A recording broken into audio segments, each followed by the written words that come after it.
COVID-19 సంబంధించి ప్రభుత్వ పరంగా తీసుకుంటున్నటువంటి చర్యలు, నివారణ చర్యలు, అదేవిధంగా ప్రజలు ఇస్తున్నటువంటి సహాయ సహకారాలకు సంబంధించి రెగ్యులర్గా బులెటిన్ మనం చూస్తూనే ఉన్నాం. ఆ క్రమంలో భాగంగానే కొంచెం దురదృష్టకరమైనటువంటి పరిస్థితి గుంటూరు సంబంధించినంతవరకు మన జిల్లాలోనే కొంచెం ఆ పాజిటివ్ కేసుల సంఖ్య కొంచెం ఎక్కువగా ఉండటం, దాదాపు ఇప్పుడు లేటెస్ట్ ఇన్ఫర్మేషన్ ప్రకారం 109 పాజిటివ్ కేసెస్ ఐడెంటిఫై అయినట్లు తెలుస్తుంది. ఇలాంటి పరిస్థితుల్లో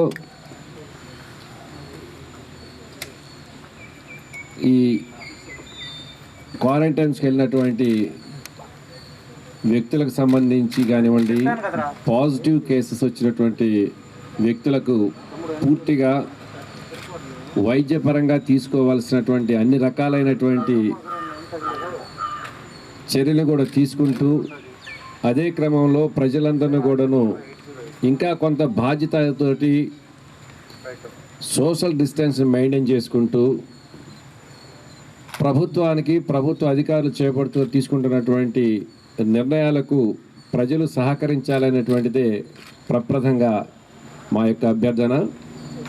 ఈ క్రమంలో భాగంగానే ఇప్పటికే అవసరమైనటువంటి అన్ని రకాలైనటువంటి చర్యలు తీసుకుంటూ ఎలాంటి ఇబ్బందికరమైన పరిస్థితి వచ్చినప్పుడు కూడాను దాన్ని ఫేస్ చేయడానికి, ప్రజలను రక్షించడానికి అవసరమైనటువంటి తగు జాగ్రత్తలన్నీ కూడా ఇప్పటికే తీసుకోవడం జరిగింది.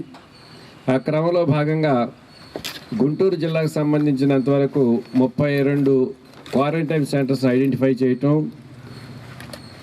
వీటిలో 5190 మంది ఎలాంటి పరిస్థితుల్లో కూడాను వాళ్ళని అడ్మిట్ చేసి అవసరమైన వైద్యపరమైనటువంటి సంపూర్ణ వైద్య సేవలన్నీ కూడా అందించడానికి అవసరమైనటువంటి చర్యలు కూడా తీసుకుంటూ, మరి ఒక్కొక్క మనిషికి ఒక్కొక్క గది ఉండే విధంగా, ఎందుకంటే కొంచెం ఐసోలేషన్ మెయింటైన్ చేయాలి, కొంచెం డిస్టెన్స్ మెయింటైన్ చేయాలి కాబట్టి ఒక్కొక్క పేషెంట్కి ఒక్కొక్క గది ఉండే విధంగా అవసరమైనటువంటి జిల్లాలో ఉన్నటువంటి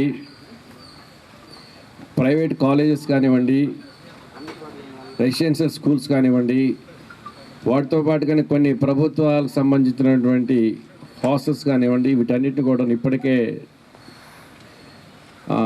జిల్లా కలెక్టర్ యొక్క స్వాధీనంలో తీసుకోవడం జరిగింది.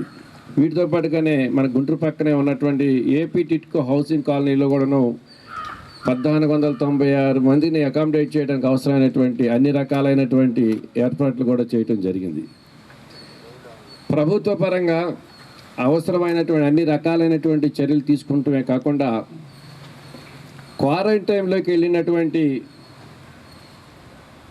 పేషెంట్ ఎవరైనప్పుడు కూడాను తప్పనిసరిగా వారికి 14 రోజులు క్వారంటైన్ పీరియడ్ అటువంటిది ఉండాల్సింది. ప్రభుత్వం ఆల్రెడీ 28 రోజుల పాటు క్వారంటైన్లో ఉండాలని చెప్పి స్పష్టమైనటువంటి జీవో ఇవ్వటం కూడా జరిగింది ప్రభుత్వం. ఇది జాతీయ స్థాయిలోనే కేంద్ర ప్రభుత్వం ఇచ్చినటువంటి జీవో, దాని యాజ్ ఇట్ ఈజ్గా రాష్ట్ర ప్రభుత్వాలు అమలు జరుపుతున్న పరిస్థితులు ఉన్నాయి. ఇలాంటి పరిస్థితుల్లో 14 రోజులు క్వారంటైన్ పీరియడ్ అయిపోయిన తర్వాత మమ్మల్ని ఇంటికి పంపించేయండి అనేటువంటి ఒత్తిడి క్వారంటైన్లో ఉన్నటువంటి వ్యక్తుల నుంచి వస్తుంది ప్రభుత్వ అధికారుల మీద. 14 రోజులు క్వారంటైన్ పీరియడ్ అయిపోయిన తర్వాత వాళ్ళకి నెగిటివ్ సిమ్టమ్స్ వాళ్ళ పరీక్షలో తేలినప్పుడు పంపించాలనేటువంటి ఆలోచన చేస్తున్నారు. కానీ క్వారంటైన్లో ఉన్నటువంటి వ్యక్తులు చాలా సందర్భాలలో ఇప్పటికి మనకు ఉన్నటువంటి ఎదురైనటువంటి సంఘటన దృష్టిలో పెట్టుకున్నట్లయితే 14 రోజులు క్వారంటైన్లో ఉండి బయటకు వచ్చిన తర్వాత నెగిటివ్ సిమ్టమ్స్ తోటి బయటకు వచ్చిన తర్వాత మరలా వాళ్ళకి పాజిటివ్ సిమ్టమ్స్ వచ్చినటువంటి పరిస్థితులు కూడా కొన్ని చోట్ల అక్కడక్కడ ఐడెంటిఫై అవుతున్నాయి జాతీయ స్థాయిలో. ఇలాంటి పరిస్థితులు దృష్టిలో పెట్టుకుని ప్రజల యొక్క ప్రాణాల రక్షణే ప్రధానమైనటువంటి ధ్యేయంగా భావిస్తూ జిల్లాధికారులు స్పష్టంగా 14 రోజులు క్వారంటైన్ పీరియడ్ అయిన తర్వాత మరలా రిమైనింగ్ సెకండ్ స్పెల్ 14 రోజులు కూడా కంపల్సరీ క్వారంటైన్లో ఉండాల్సిందే అనేటువంటిది స్పష్టంగా చెప్పడం జరుగుతుంది. ఇలాంటి పరిస్థితుల్లో కొంతమంది ప్రజలు దీన్ని అవగాహన చేసుకోలేకపోవటం వలన, వారికి ఉన్నటువంటి అపోహల వలన 14 రోజులు పీరియడ్ అయిపోయింది కాబట్టి మేము వెళ్ళిపోతాం, మా ఇళ్ళకి వెళ్ళిపోతాం అని చెప్పేసి అని భావించడం అనేది సహజమైనప్పుడు కూడాను వారి యొక్క ఆరోగ్య శ్రేయస్సు దృష్ట్యా, వారి పక్క ప్రజల పక్క నివాసం ఉన్న వ్యక్తుల యొక్క దృష్ట్యా, ఓవరాల్గా ప్రజల యొక్క ప్రాణాల దృష్ట్యా ప్రభుత్వ అధికారులకు సహకరించమని చెప్పి మేము అప్పీల్ చేస్తున్నాం. కారణం 14 రోజులు మనం వెళ్ళిపోయిన తర్వాత మా ఇంట్లో ఉండి మేము రెస్ట్ తీసుకుంటాము, మంచి ఆహారం తీసుకుంటాం అని చెప్పి నేటి అభ్యర్థులు వస్తున్నప్పుడు కూడాను వన్స్ ఒకసారి ఇంటికి వెళ్ళిన తర్వాత ఎంతవరకు ప్రభుత్వం ఇచ్చినటువంటి ఉన్నటువంటి కండిషన్స్ని, ఆ నియమ నిబంధనలు ఎంతవరకు పాటించగలుగుతారనేది చూసుకున్నట్లయితే పాటించలేరు. ఇంటికి వెళ్ళిన తర్వాత కొంత స్వేచ్ఛ అనేది వచ్చేస్తుంది సహజంగానే. అలాంటి పరిస్థితుల్లో కొంత ఇబ్బందికరమైన పరిస్థితులు ఉన్నాయి. ఎస్పెషల్లీ గుంటూరులో మరి డెడ్ స్పాట్స్గా ఐడెంటిఫై చేసిన కొన్ని జోన్స్ ఉన్నాయి. ఆ జోన్స్ నుంచి ఎక్కువ మందినే మరి ఇప్పుడు ఈరోజు క్వారంటైన్లో ఉన్నారు. హాట్స్పాట్గా డిసైడ్ చేసిన తర్వాత నువ్వు క్వారంటైన్ నుంచి 14 రోజులు అయింది కాబట్టి నేను ఇంటికి వెళ్ళి మళ్ళీ ఫ్రీగా ఉండగలుగుతానంటే పర్టికులర్ అదే కొంచెం ప్రమాదకరమైన జోన్గా డిక్లేర్ చేశారు. అలాంటి జోన్లో మళ్ళీ వెళ్ళి ఉండటం అనేది ఉంటాము అనేటువంటి భావన అనేటువంటిది సరైనది కాదు. కాబట్టి క్వారంటైన్ సెంటర్స్లో ఉన్నటువంటి వ్యక్తులు కానివ్వండి, వారి కుటుంబ సభ్యులు కానివ్వండి, ప్రభుత్వ అధికారులకు సహకరించి కొంత చేయూతను అందించాలని, తోడ్పాటును అందించాలని చెప్పేసి అని కూడా మేము తెలియజేస్తున్నాం. అదేవిధంగా దానికి సంబంధించినటువంటి మరొక పారు 2 పరీక్షలు అయిపోయినాయి. థర్డ్ స్పెల్ టెస్ట్ కూడాను చేసి తప్పనిసరిగా వారు వెళ్తామంటే అప్పుడు దానికి సంబంధించినటువంటి ఆలోచన విధానం చేయొచ్చు అని చెప్పేసి అని కూడా ఈ సందర్భంగా సంబంధించినటువంటి బాధిత కుటుంబాల యొక్క వ్యక్తులంతా కూడా అభ్యర్థించడమే కాకుండా ఆయా వర్గాలకు సంబంధించినటువంటి పెద్దలు కూడాను ప్రభుత్వ నిర్ణయాల మేరకు సహకరించవలసిందిగా కోరుచున్నాం. కూడాను ఎవరెవరైతే ఈ ఢిల్లీ వెళ్ళొచ్చినటువంటి ఆ కార్యక్రమంలో భాగస్వాములైన వ్యక్తులు ఉన్నారో స్వచ్ఛందంగా వచ్చి ప్రభుత్వానికి సహకరించండి, మీరు వైద్య పరీక్షలు చేయించుకోండి అని చెప్పి స్పష్టంగా అనేక సందర్భాల్లో ప్రభుత్వ పరంగా అప్పీల్ చేయడం జరిగింది. కానీ చాలామంది ముందులో బయటికి రాలేదు. వాళ్ళకి ఆ వ్యాధి యొక్క సిమ్టమ్స్ బయటపడిన తర్వాతే వాళ్ళు బయటకు రావడం జరిగింది. అప్పటికే కాంటాక్ట్స్ అనేటువంటివి పెరిగిపోయినాయి జిల్లా మొత్తం మీద కూడాను. ఆ కాంటాక్ట్స్ పెరిగిపోవటం వల్లనే ఇవాళ ఈ గుంటూరు జిల్లాకు సంబంధించిన, ఎస్పెషల్లీ గుంటూరు టౌన్కి సంబంధించి ఇంత నంబరు రాష్ట్రంలోనే ఎక్కడ లేని విధంగా హైయెస్ట్ నెంబర్ ఇంక్రీజ్ అవ్వడానికి ప్రధాన కారణం ఇక్కడ ప్రభుత్వ అధికారుల లోపం కానివ్వండి, ప్రభుత్వ వైఫల్యం కానివ్వండి, ప్రభుత్వం సంబంధించినటువంటి ఈ తీసుకోలేని చర్యలు కానీ కాదు. కేవలం స్వచ్ఛందంగా ప్రభుత్వం యొక్క అప్పీల్ను అర్థం చేసుకుని వాళ్ళు బయటకు వచ్చి సహకరించినట్లయితే ముందుగానే ఇలాంటి ఇబ్బందికరమైన పరిస్థితి ఉండేది కాదు. ఏదేమైనప్పటికీ కూడా ప్రజల యొక్క సహకారంతో ప్రభుత్వం ప్రత్యేకమైన ఒక స్పెషల్ డ్రైవ్ చేస్తూ ఈ గుంటూరు జిల్లాకు సంబంధించి ఎదురవుతున్నటువంటి ఇబ్బందికరమైన పరిస్థితుల నుంచి కూడా ప్రాణాలను కాపాడడానికి అవసరమైన అన్ని రకాలైన చర్యలు తీసుకోవడం జరుగుతుంది.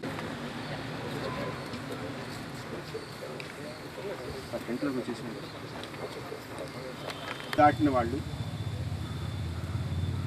ఇతర జబ్బులు ఉన్నవాళ్ళు, షుగర్ కానివ్వండి, గుండె జబ్బులు కానివ్వండి, టీబీ కానివ్వండి, బీపీ కానివ్వండి, కిడ్నీ జబ్బులు కానివ్వండి, లివర్ జబ్బులు కానివ్వండి, ఇలాంటి జబ్బులు ఉన్నవాళ్ళు తొందరగా ఎఫెక్ట్ అవుతున్నారు. అందువల్ల మేము సర్వైలెన్స్ నిర్వహించినప్పుడు, అంటే ఇంటింటి సర్వే నిర్వహించినప్పుడు ఇలాంటి వాళ్ళు ఎంతమంది ఉన్నారో అది కనుక్కొని వారికి అందరికీ కూడా ఈ టెస్టులు చేయడం జరుగుతుంది. వారిలో ఎవరైనా పాజిటివ్ వస్తే ఇమీడియట్గా వారిని కూడా హాస్పిటల్కి తరలించడం జరుగుతుంది. అందువల్ల నేను చెప్పేది ఏంటంటే, ప్రజలకు విజ్ఞప్తి చేసేది ఏంటంటే, మీ ఇంట్లో పెద్దవాళ్ళని మీరు రక్షించుకోవాల్సిన అవసరం ఉంది. మీ ఇంట్లో పెద్దవాళ్ళని వేరేగా ఉంచాల్సిన అవసరం ఉంది. వారు అన్ని జాగ్రత్తలు పాటించేటట్లు మీరు చర్యలు తీసుకోవాల్సిన అవసరం ఉంది. అంతేకాకుండా వారి పట్ల మీరు బాధ్యత గుర్తిరిగి వారిని కూడా ఒక సపరేట్ రూమ్లో ఉంచి వారికి ఏమైనా జబ్బులు ఉంటే వారికి ఈ వైరస్ సోకకుండా చేయాల్సిన జాగ్రత్తలు అందరూ కూడా వారి ఇంట్లో వారి పెద్దవారి పట్ల ఈ బాధ్యత నెరవేర్చాల్సిన అవసరం ఉందని చెప్పి నేను తెలియజేసుకుంటున్నాను. కాబట్టి ఇక నుంచి గుంటూరు జిల్లాలో అన్ని రోజులు కూడా మార్కెట్ ఓపెన్ ఉంటుంది. రెడ్ జోన్లో ఉన్న వాళ్ళకి, కంటైన్మెంట్ జోన్స్లో ఉన్న వాళ్ళకి నిత్యావసర వస్తువులు మేమే సరఫరా చేస్తాం. అలాగే ప్రజాప్రతినిధులు కానివ్వండి, నాయకులు కానివ్వండి, ఎవరైనా ఎన్జిఓలు కానివ్వండి, ఎవరైనా సరే ఈ రెడ్ జోన్స్లో కానీ మండలాల్లో కానీ సరుకులు డిస్ట్రిబ్యూట్ చేయదలుచుకుంటే వారు ఆ సంబంధిత మండలాధికారులకి లేదా మున్సిపాలిటీలు అయితే మున్సిపల్ అధికారులకి అందజేసినట్లయితే మేమే ఇంటింటికి సరఫరా చేస్తాం. ఎవరు కూడా సమూహాలుగా ఏర్పరిచి గ్రూపులుగా చేసి డిస్ట్రిబ్యూట్ చేయొద్దని చెప్పి కోరుకుంటా ఉన్నాం. ఎందువల్లంటే ఆ డిస్ట్రిబ్యూషన్లో ఆ సోషల్ డిస్టెన్స్ పాటించడం జరగదు. అంతేకాకుండా రేషన్ షాపులు కూడా 2717 రేషన్ షాపులు మనకుంటే ఇప్పుడు వాడికి ఎక్స్టెన్షన్ కౌంటర్లు కూడా ఏర్పాటు చేయడం జరిగింది. వాళ్ళందరికీ స్లిప్స్ ఇవ్వడం జరిగింది. ఏ రోజు ఎవరు రావాలనేది కూడా నిర్ణయించడం జరిగింది. షెడ్యూలింగ్ చేశాం. దాని ప్రకారం ప్రజలందరూ నడుచుకొని ఇప్పుడు 4308 రేషన్ షాపులు ఉన్నాయి మనకి. 2717 నుంచి 4308కి సంఖ్యను పెంచడం జరిగింది. అందువల్ల ప్రజలందరూ కూడా ఆందోళన చెందకుండా వాళ్ళందరికీ కూడా బియ్యము శనగలు దొరుకుతాయి. ఎవరిని వదిలే ప్రసక్తి లేదు. 16th నుంచి 27th వరకు కంటిన్యూస్గా ఈ 4308 షాపులు నడుస్తాయి. ఎవరు ఆందోళన చెందవద్దు. మాకు దొరకవేమో అనే ఆందోళనతో అందరూ ఒకేసారి రావద్దు. మీకు ఇచ్చిన స్లిప్స్ని బట్టి, మీకు ఇచ్చిన డేట్ని బట్టి వచ్చి మీ సరుకులు మీరు తీసుకోవాల్సిందిగా కోరుతున్నాం. అలాగే రైసు, అలాగే ఈ చనా అంటే శనగలు 100% స్టాక్స్ ఉన్నాయి మన దగ్గర.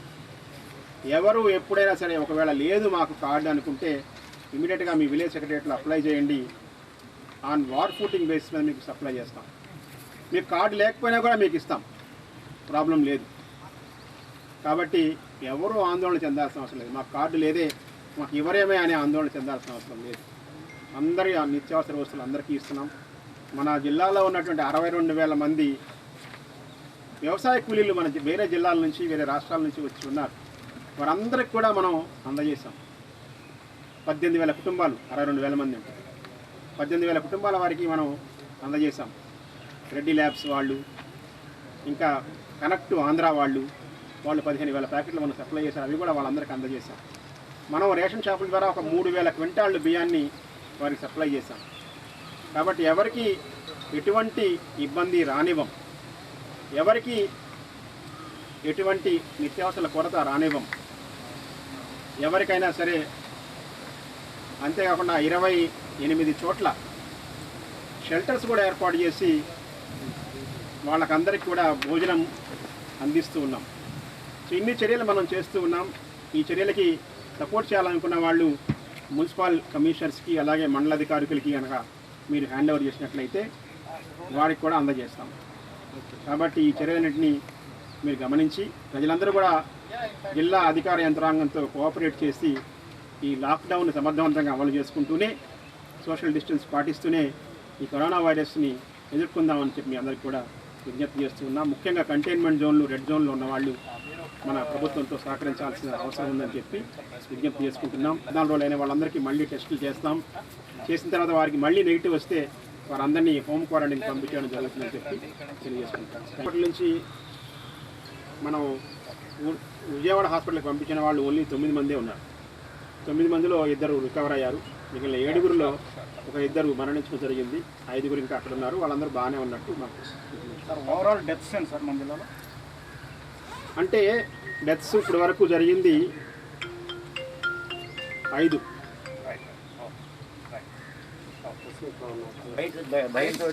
చాలా వరకు యాక్చువల్గా ఇప్పుడు మనం చూసినట్లయితే పాజిటివ్ వచ్చిన వాళ్ళందరూ కూడా సిమ్టమ్స్ లేకుండానే ఉన్నారు. చాలా వరకు 109 మందిలో 9 మందికే సిమ్టమ్స్ ఉన్నాయి. 100 మంది సిమ్టమ్స్ లేకుండా ఉన్నారంటే అర్థం చేసుకోవాలి. ఇది అంత భయంకరమైన వ్యాధి కాదు. ఎవరైనా సరే కొంచెం బలహీనంగా ఉన్న వాళ్ళకి కొంచెం ఎఫెక్ట్ చేస్తుంది అంతే. కాబట్టి మనం భయపడాల్సిన అవసరం లేదు. ఏమైనా సిమ్టమ్స్ ఉంటే వచ్చి టెస్ట్ చేయించుకోండి. అది అలా వచ్చి కొంచెం మందులు వాడితే తగ్గిపోతుంది. ఓన్లీ థింగ్ ఈజ్ మనం మన దగ్గర కరోనా వైరస్ ఉంటే మనం అది ఇతరులకు అంటించకుండా ఉండాలి. కాబట్టి మనం టెస్ట్ చేయించుకోవాలి.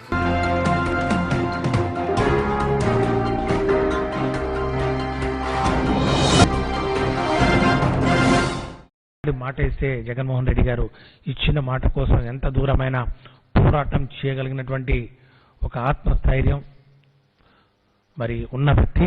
ముఖ్యంగా ఆయన చేస్తారనే విశ్వాసం కూడా ఈ రాష్ట్ర ప్రజలకు ఉందనే సంగతి కూడా ఈ సందర్భంగా గుర్తు చేస్తూ, ఖచ్చితంగా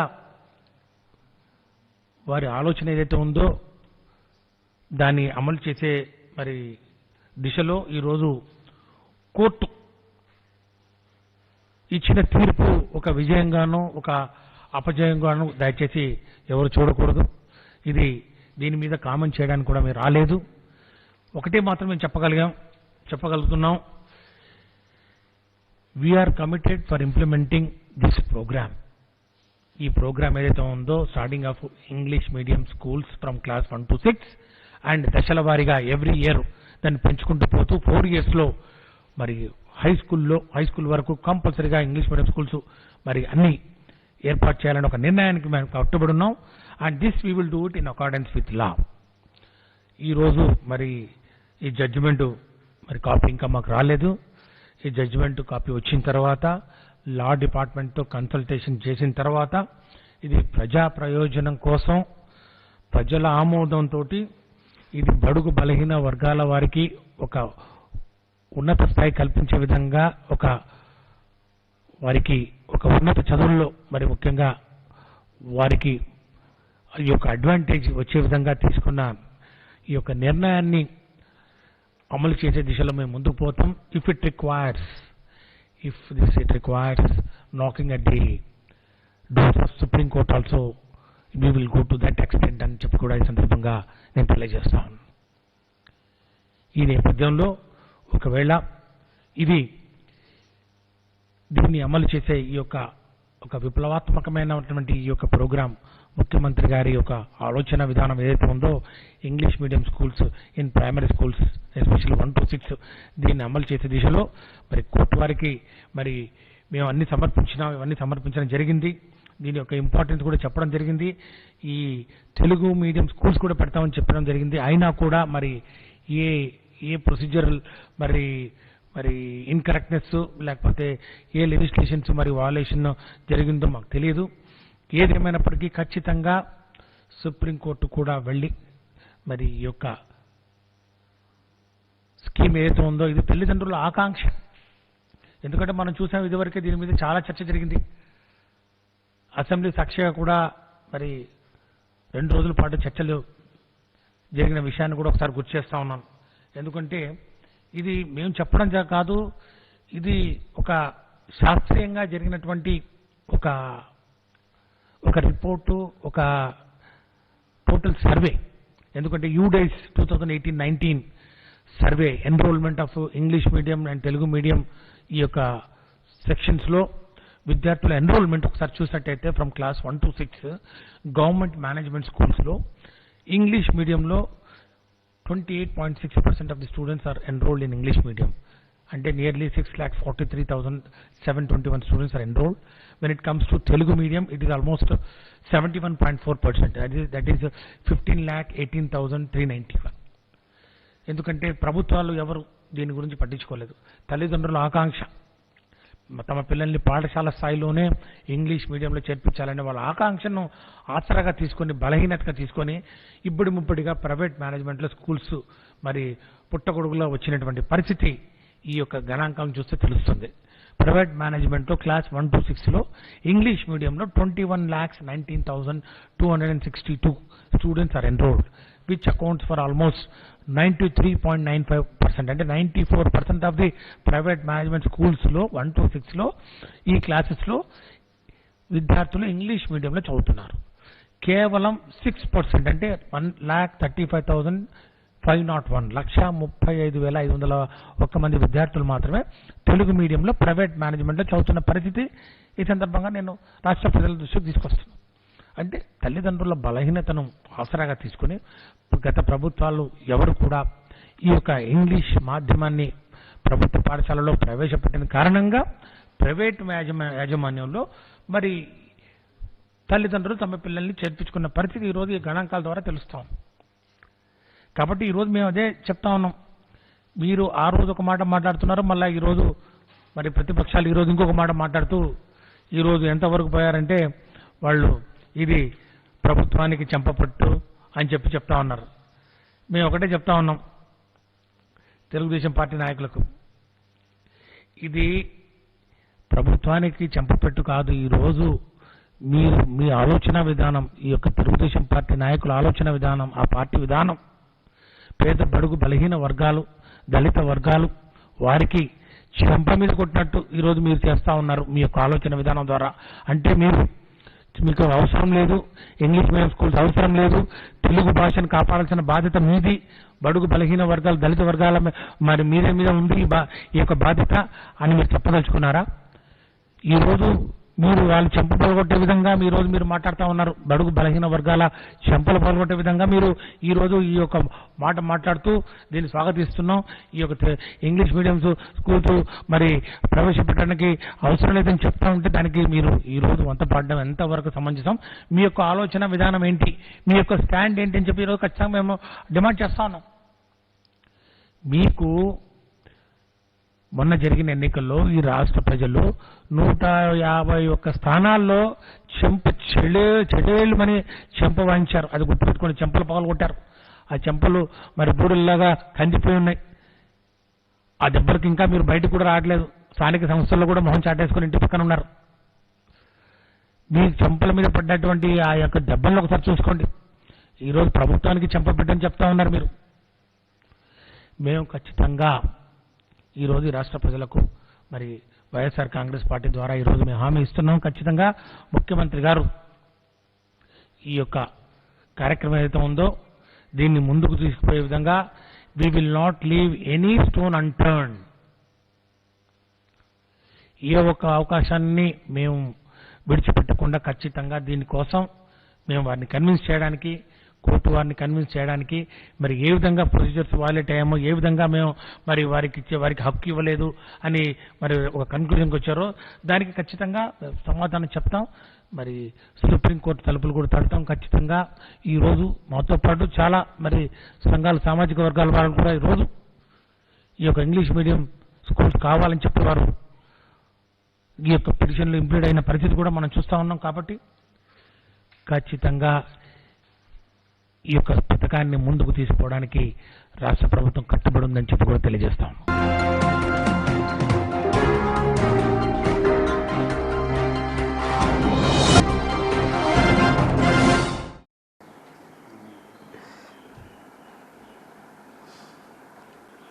ఓకే అంటే చెప్పేద్దాం.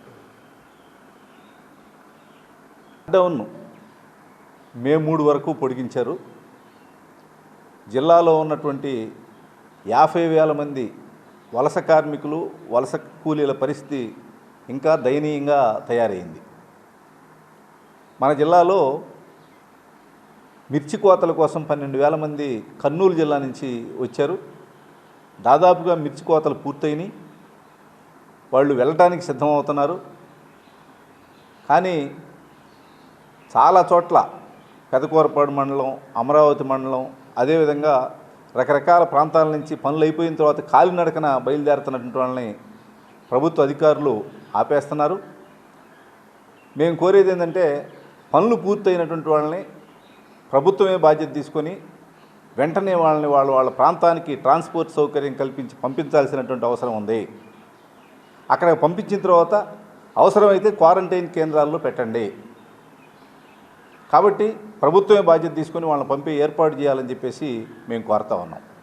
మిర్చి కూలీల పరిస్థితి ఎంత దయనీయంగా ఉందంటే పొలాల్లోనే డేరాలు వేసుకొని ఎర్ర టెండర్లో పిల్లలతోటి, చిన్నపిల్లలతోటి అక్కడే ఉంటున్నారు.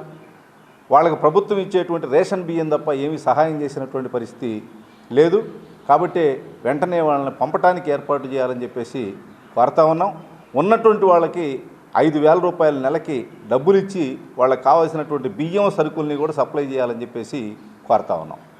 అదే కాదు, ప్రధానంగా మంగళగిరి, రాజధాని, గుంటూరు టౌను, తెనాలి ఈ ప్రాంతాల్లో కన్స్ట్రక్షన్ కంపెనీల్లో, వివిధ కన్స్ట్రక్షన్ కంపెనీల్లో భవన నిర్మాణ కార్మికులు సుమారుగా 30,000 మంది పనిచేస్తూ ఉన్నారు.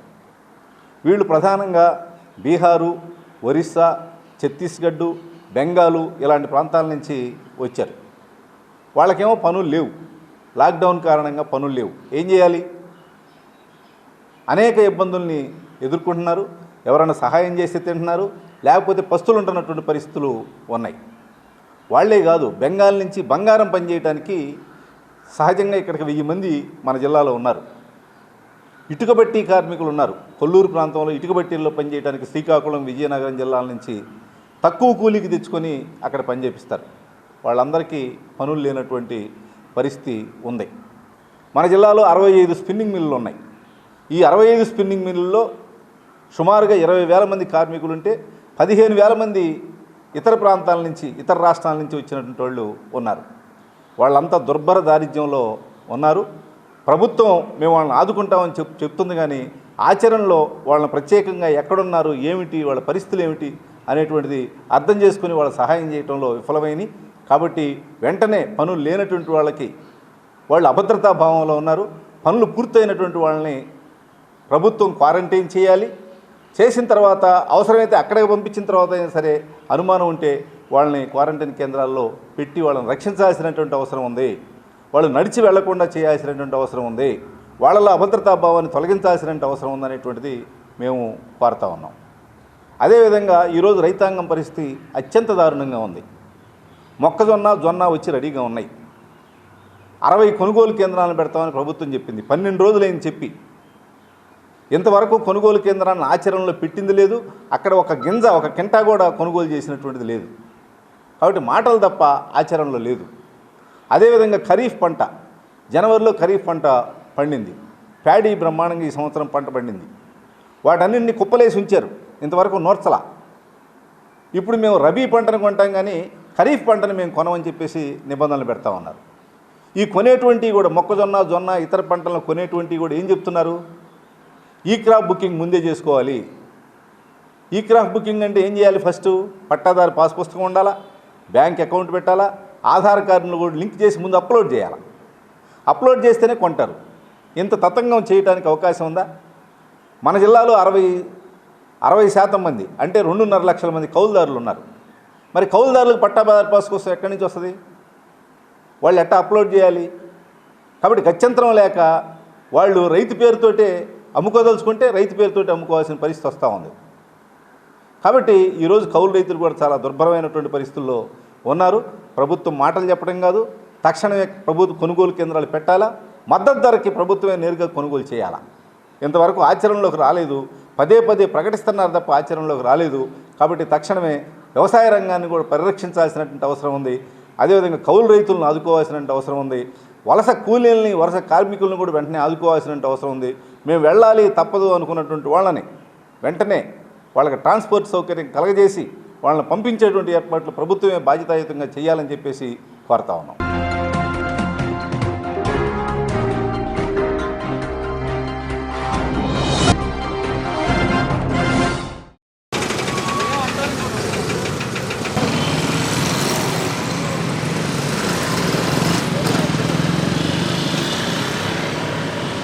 మరి